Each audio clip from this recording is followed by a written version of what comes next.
Good morning Year 2 and welcome to another online English lesson.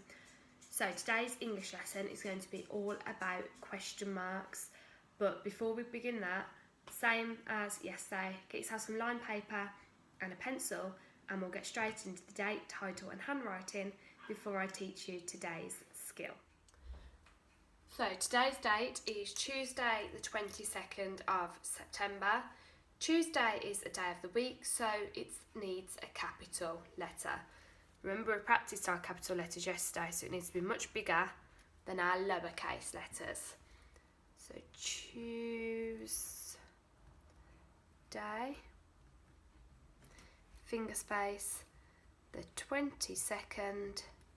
September is the month, so it needs a capital letter. Tuesday the 22nd of September, and the year is 2020. The title of today's lesson is question marks, so a capital Q,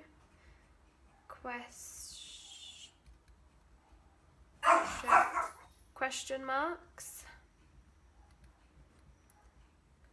and the letter that we are going to practice today is an I, an I.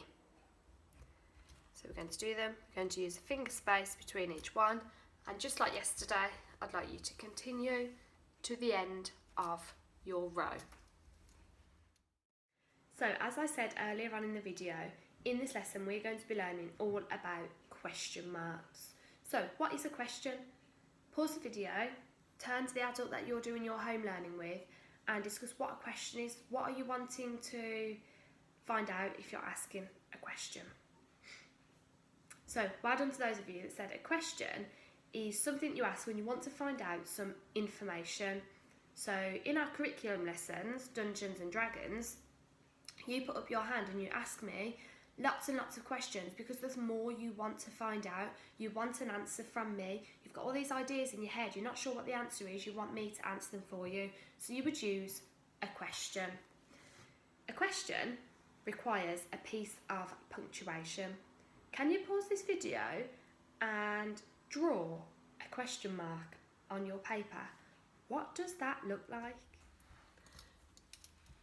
So well done to those of you that had a practice of that. A question mark looks like this. I'm going to do it quite big. So it starts in the middle. Oh, pen's not working. It's sort of like a backwards C. You see, a backwards K. Then it has a line that goes down. And it has a dot underneath, and this is how big it would sit on your line. It wouldn't be any bigger than a line width. So well done to those of you that got the question mark right. Don't worry if you're struggling with that. Keep practicing after this lesson. Keep drawing question marks, keep writing question marks and putting that piece of punctuation at the end. So far in this lesson we have established that a question is when we want to find out some information, and we now know the piece of punctuation that we have to use after asking that question. So with an adult at home now, I would like you to practice asking each other questions, a bit of speaking and listening in our lesson. Practice asking each other questions and then practice writing those questions down using a question mark. Write them down and send them to me. So now you've had the chance to complete some speaking and listening at home with your adult, I'm now going to set you a little task. I'm going to write 4 sentences on my piece of paper, and only 2 of those are going to be questions. Now it's going to be quite tricky because I'm not going to put the piece of punctuation on. They're not going to end in full stops and they're not going to end in question marks. I want you to identify which one of those is a question and which one of those is just kind of stating a fact, such as a rainbow has the colour blue in it. That's a statement. I'm not asking a question. So you need to establish which are the questions and rewrite them using a question mark at the end.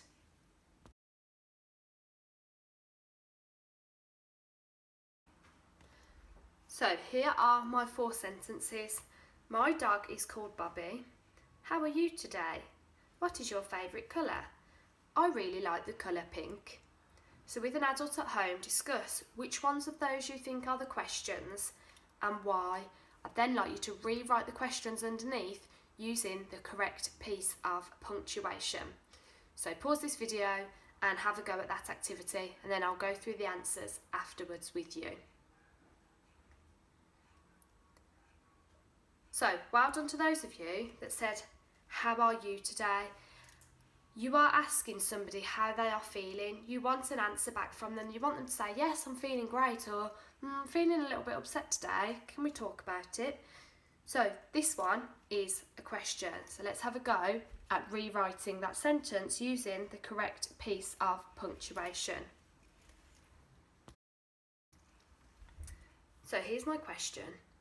Who can remember what that piece of punctuation is called? Yeah, you're right, it's called a question mark.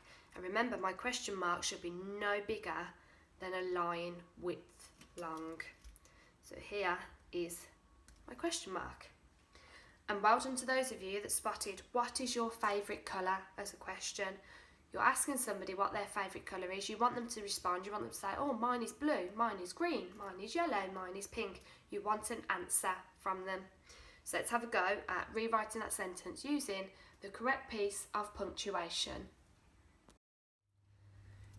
So we've rewritten our sentence, what is your favourite colour? And we just need to remember when it's a question, we have to use a question mark at the end. So a question mark, again, line width, no bigger, no smaller. Well done to those of you that got those correct in that activity. So now I've taught you another short lesson on question marks. Hopefully you've all learned something new in that video. I'd like you to log into Doodle. Again, username and password can be found on your private messages in Class Dojo. And I've assigned you a piece of work on question marks. I'd like you to have a go at working through the answers for me. Let me know how you get on, and let me know if you require any further help. Good luck, and I hope you enjoy the activity.